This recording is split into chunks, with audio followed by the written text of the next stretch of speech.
ہائے لوگ ڈھونڈتے رہے کامیابی کو، مؤذن ساری زندگی کہتا رہا حی علی الصلاۃ حی علی الفلاح، چلے آؤ نماز کی طرف، چلے آؤ نماز کی طرف۔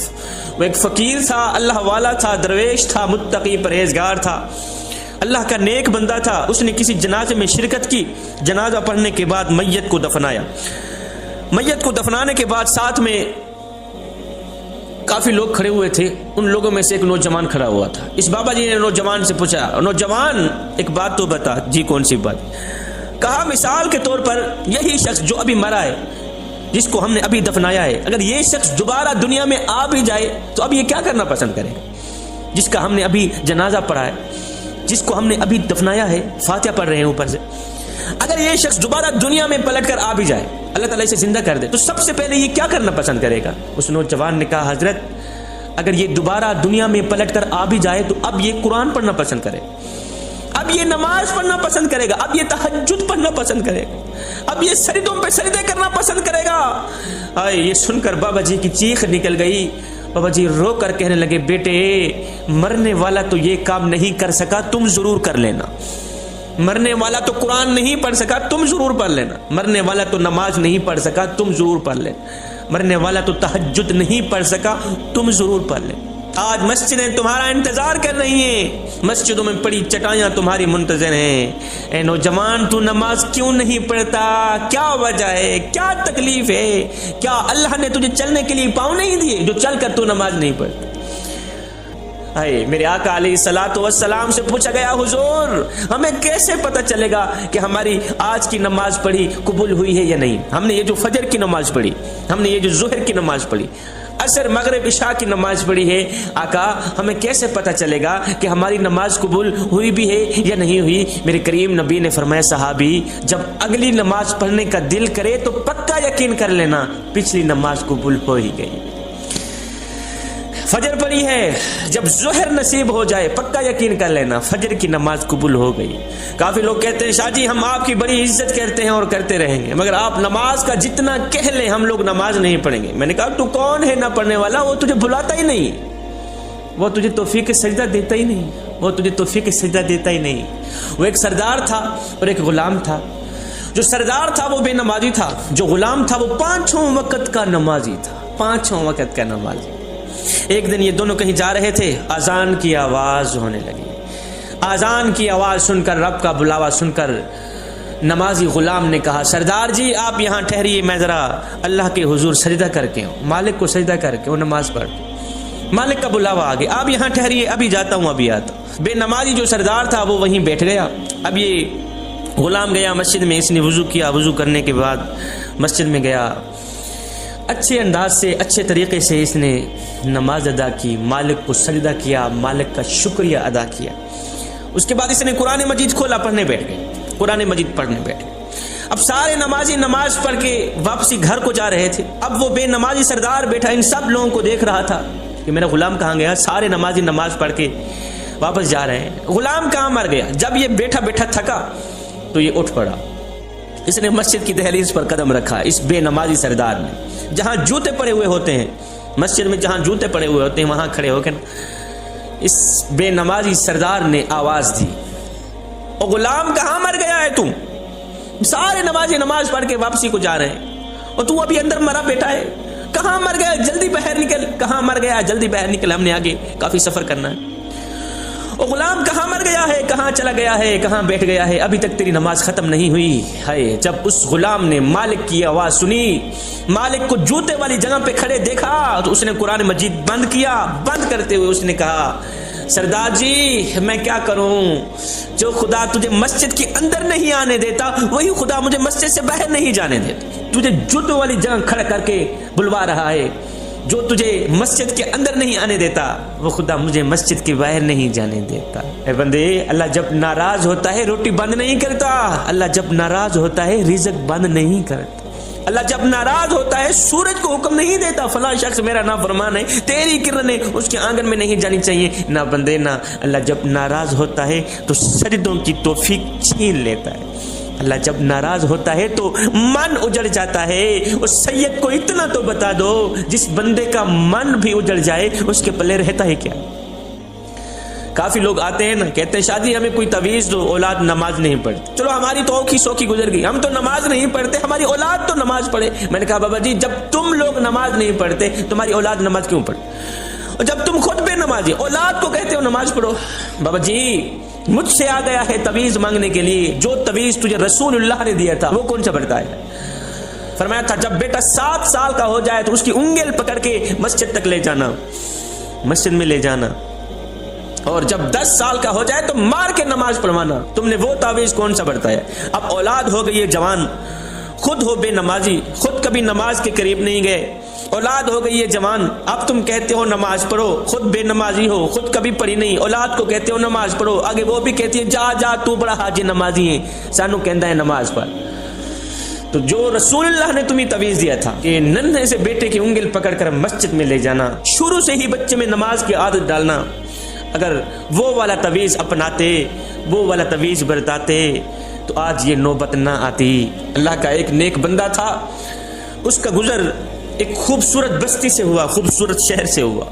عالی شان محل دیکھ کر، عالی شان مکان دیکھ کر حیران رہ گیا کہ اتنے خوبصورت گھر دیکھ کر کہا سبحان اللہ. آگے چلا گیا، کافی عرصہ بعد جب اس کا واپسی اسی راستے سے گزر ہوا، اسی بستی سے گزر ہوا، دیکھ کر حیران رہ گیا کہ وہی بستی، عالی شان مکان، مٹی کے ساتھ مٹی ہوئے پڑے، ملبہ پڑے، مٹی کے ڈھیر لگے پڑے. دیکھ کر حیران رہ گیا یار یہاں تو عالی شان محل تھے، عالی شان مکان تھے، کوٹیاں تھی، خوبصورت شہر تھا، اب شہر کو کیا ہو گیا، کیوں حیران ہو؟ وہاں ایک اللہ کے ولی رہتے تھے. یہ فقیر اس اللہ کے ولی کے پاس گیا، پوچھا بابا جی ایک وقت تھا میں یہاں سے گزرا تھا، عالی شان مکان، خوبصورت محلات دیکھ کر مجھے بہت خوشی ہوئی تھی. آگے چلا گیا، کچھ عرصہ بعد جب واپسی سے میرا گزر ہوا تو دیکھ کر حیران رہ گیا، وہ عالی شان بنگلے، عالی شان محل، عالی شان مکان، مٹی کے ساتھ مٹی ہوئے پڑے ہیں، شہر کا کوئی نام و نشان نہیں، کہاں گئے سب لوگ؟ اس نے کہا بیٹے نہ پوچھ ہمارے شہر کی داستان، نہ پوچھ ہمارے شہر کی کہانی. ہمارے شہر سے ایک بے نمازی شخص کا گزر ہوا تھا، ہمارے شہر سے ایک بے نمازی شخص کا گزر ہوا تھا. اس بے نمازی کی نحوست کی وجہ سے ہمارے شہر پر اللہ کا عذاب آیا، اور اس طرح کا عذاب آیا کہ ساری کی ساری بستی تباہ و برباد ہو گئی، ساری کی ساری بستی ویران ہو گئی. اب دیکھ لے تیرے سامنے ملبہ پڑا ہے. اگر ایک بے نمازی کا گزر کسی شہر سے ہو تو سارا کا سارا شہر برباد ہو جاتا ہے. تو جس گھر میں سارے کے سارے لوگ رہتے بھی بے نمازی ہوں، اس گھر میں برکتیں کیسے ہیں، اس گھر میں سکون کیسے ہے، اس گھر میں قرار کیسے ہے؟ حضرت سیدنا علی المرتضی شیر خدا کرم اللہ وجہ الکریم نے کیا خوب عرضی کی تھی، کہا میرے کریم رب، علی کو پیدا فرمانے والے، علی کو علی المرتضی شیر خدا بنانے والے، علی کو سونے محمد کے قدموں پہ بٹھانے والے رب، میں تیری عبادت جنت کی لالچ کے لیے نہیں کرتا اور نہ ہی تو جہنم کے خوف سے کرتا ہوں. مالک میں تو تیری عبادت اس لیے کرتا ہوں کہ تو لائق ہی عبادت کے، میں تو تیری بندگی اس لیے کرتا ہوں کہ تو لائق ہی بندگی. ایک شخص حضرت سیدنا علی المرتضی شیر خدا کرم اللہ وجہ الکریم کے پاس آیا، کہنے لگا حضرت آج میں نے آپ کے بارے میں ایک نئی خبر سنی، ایک نئی کہانی سنی. کہا جی کیا سنی؟ کہا آج جی میں نے آپ کے بارے میں سنا ہے کہ تو اللہ سے باتیں کرتا ہے اور اللہ تیرے سے باتیں کرتا ہے، تو اللہ سے باتیں کرتا ہے اور اللہ تیرے سے باتیں کرتا ہے. آپ نے فرمایا میاں تو نے بالکل ٹھیک سنا. کہا جی وہ کیسے؟ کہا میاں جب میرا جی چاہتا ہے کہ میں اپنے رب سے بات کروں تو میں نماز پڑھنے لگ جاتا ہوں، اور جب میرا جی چاہتا ہے کہ میرا رب مجھ سے بات کرے تو میں قرآن اٹھاتا ہوں، پڑھنے لگ جاتا ہوں. حضرت سیدنا امام علی مقام امام حسین رضی اللہ تعالی عنہ سے پوچھا گیا حضرت ایک بات تو بتائیں. کہا جی کون سی بات؟ کہا آپ کو جنت عزیز ہے یا نماز عزیز ہے؟ جنت عزیز ہے یا نماز عزیز ہے؟ آپ نے فرمایا میاں مجھے جنت سے کہیں زیادہ نماز عزیز ہے، اور مجھے جنت سے کہیں زیادہ نماز عزیز ہے، اس لیے کہ جنت میری رضا ہے اور نماز میرے سونے رب کی رضا. آگے دشمن ہے، پیچھے دشمن ہے، دائیں دشمن بائیں دشمن، حسین کی تلوار چل رہی ہے، یزیدیوں کے گلے کاٹ رہی ہے، حسین کی تلوار چل رہی ہے، دین کے دشمنوں کے گلے کاٹ رہی ہے. اب اس تلوار کو کوئی نہیں روک سکتا، اب اس تلوار کو کوئی نہیں روک سکتا. لیکن اچانک امام حسین کی تلوار رک گئی، اچانک امام حسین کی تلوار رک گئی. یزیدیوں میں ہلچل مچ، جس تلوار کو پیاس نہ روک سکی، جس تلوار کو بھوک نہ روک سکی، جس تلوار کو علی اکبر کی جوانی نہ روک سکی، جس تلوار کو علی اصغر کا بچپنا نہ روک سکی، جس تلوار کو قاسم کا لوٹا ہوا شباب نہ روک سکا، وہ تلوار اچانک کیسے رک گئی؟ اچانک کیسے رک گئی؟ اس لیے کہ نماز کا وقت ہو گیا تھا۔ آئے نماز کا وقت ہو گیا تھا۔ تم کتنی آسانی سے نماز چھوڑ دیتے۔ اے حسین ابن علی، آگے دشمن ہے، پیچھے دشمن ہے، دائیں دشمن، بائیں دشمن، تلوار چلنی چاہیے تھی، تلوار کیوں روکی؟ فرمایا چپ کر، نماز اس سے بھی زیادہ اہم ہے، نماز تلوار چلانے سے بھی زیادہ ہے۔ تم لوگ کتنی آسانی سے نماز چھوڑ دیتے، نام لیتے ہو حسین کا، نقل کرتے ہو یزید کی۔ حسین پیاسا ہے پھر بھی نماز نہیں چھوڑی، تم شربت پی کے نماز چھوڑ دیتے، ٹھنڈا پانی پی کے نماز چھوڑ دیتے۔ حسین بھوکا ہے، نماز نہیں چھوڑی، تم پیٹ بھر کے بھی نماز چھوڑ دیتے۔ ایک فقیر تھا، درویش تھا، متقی پرہیزگار تھا، اس کی آنکھوں کا آپریشن ہوا نا، آنکھوں کا آپریشن، تو ڈاکٹر نے کچھ دنوں کے لیے سجدہ کرنے سے روکا۔ بابا جی تو نے سجدہ نہیں کرنا، نماز نہیں پڑھنا، نماز پڑھو گے، سجدہ کرو گے، آنکھوں پہ بوجھ پڑے گا، آنکھوں پہ وزن پڑے گا، آنکھیں کہیں خراب نہ ہو جائے پھر سے۔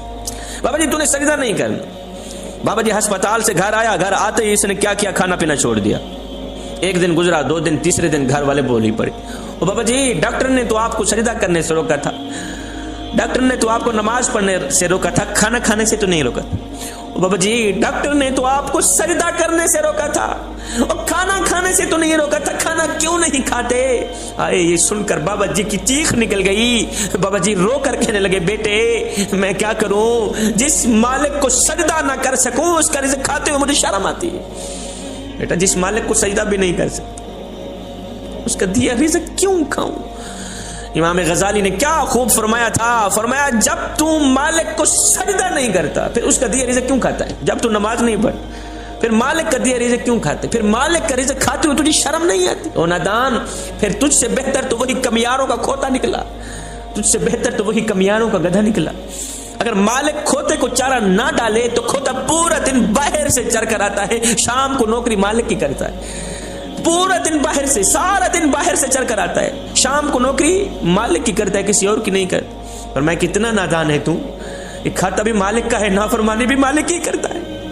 اے بندے تو اس کی فرما برداری کر نہ کر، اس کو سجدہ کر نہ کر، وہ تیرا بھی خیال رکھے گا، وہ تیرے چھوٹے چھوٹے بچوں کا بھی خیال رکھے۔ میرا اللہ فرماتا ہے میرے بندے جو فرشتے شام کو تیرے گناہ لے کر میرے پاس آتے ہیں میں صبح انہی کے ہاتھوں میں تیرا رزق بھیجتا ہوں۔ ایک نوجوان تھا، وہ شیروں اور بکریوں کو اکٹھا چرا رہا تھا، شیروں اور بکریوں کو اکٹھا چرا رہا تھا۔ کسی عقل مند نے دیکھا، کہا میاں یہ شیروں کی بکریوں کے ساتھ کب سے صلح ہو گئی ہے؟ اس نوجوان نے کہا میاں جب سے میں نے اپنے رب سے صلح کی ہے نا، انہوں نے آپس میں صلح کر لی، جب سے میری رب سے صلح ہوئی انہوں نے آپس میں صلح کر لی۔ اے بندے نماز بہت ضروری ہے، پڑھا کر، بہت ضروری ہے، پڑھا کر، کچھ ملے نہ ملے میں نے سنا ہے رب ضرور ملتا ہے۔ اور جب ہر نمازی اور بے نمازی نے مر جانا ہے تو پھر نمازی ہو کر مرنا بہتر نہیں؟ جب ہر نیک اور بد نے مر جانا ہے تو پھر نیک ہو کر مرنا کہیں زیادہ بہتر نہیں؟ آئے ادھر سے اذان کی آواز ہو رہی ہوتی ہے، جیسے میری قوم کا نوجوان کہتا جی آج کل دین پہ چلنا بڑا مشکل ہو گیا۔ آگے بھی اس بات پر سننے والے بھی سر ہلاتے ہیں جیسے کہ اس نے کوئی بڑے فلسفے کی بات کہہ ڈالی، جی دین پہ چلنا بڑا مشکل ہو گیا، دین پہ چلنا بڑا مشکل ہو گیا۔ یہ وہ شخص کہہ رہا ہے جو مسجد میں آتا ہے تو آگے ٹھنڈا اور گرم پانی دستیاب ہے، موسم کے لحاظ سے ٹھنڈا پانی دستیاب، گرم پانی دستیاب، ایسے لگے ہوئے، ہیٹر لگے ہوئے۔ یہ وہ شخص کہہ رہا ہے دین پہ چلنا بڑا مشکل ہو گیا ہے قبلہ، جو مسجد کے اندر جاتا ہے تو آگے ٹھنڈا اور گرم ماحول دستیاب ہے۔ دین پہ چلنا بڑا مشکل ہو گیا ہے، یہ وہ شخص کہہ رہا ہے جو مسجد کے اندر داخل ہوتا ہے تو آگے نرم نرم قالینیں بچھی ہوئی ملتی، مخملی قالین بچھی ہوئی ملتی۔ آئے مخملی قالینوں پہ کھڑا ہو کے قیام کرنے والا، مخملی قالینوں پہ کھڑا ہو کے رکوع کرنے والا، مخملی قالینوں پہ بیٹھ کے سجدے کرنے والا شخص کتنے ناز اور نخرے سے کہہ رہا ہوتا ہے جی آج کل دین پہ چلنا بڑا مشکل ہو گیا ہے۔ میں کہتا ہوں صاحب دین آج تیرے لیے مشکل ہے یا کربلا والے حسین کے لیے مشکل تھا؟ اور میاں جن کے لیے دین مشکل تھا انہوں نے تو کہا ہی نہیں کہ دین پہ چلنا بڑا مشکل ہو، تو خامخواہ کہہ رہا ہے دین پہ چلنا بڑا مشکل ہو گیا ہے۔ تپتی ہوئی ریت پر جس بلال کو لٹایا گیا اس بلال نے تو نہیں کہا دین پہ چلنا بڑا مشکل ہو گیا۔ لوہے کی کنگیوں سے جن کے بدن چھیدے گئے اس عاشق رسول نے تو نہیں کہا تھا دین پہ چلنا بڑا مشکل ہو گیا ہے۔ انگاروں کے اوپر جس کو لٹایا گیا اس بلال نے تو نہیں کہا دین پہ چلنا بڑا مشکل ہو گیا. آئے امیہ بلال کے سر پہ کوڑے مارتا ہے, پتھر مارتا ہے, بلال کی زبان پر آہت آہت کے نغمے جاری ہیں.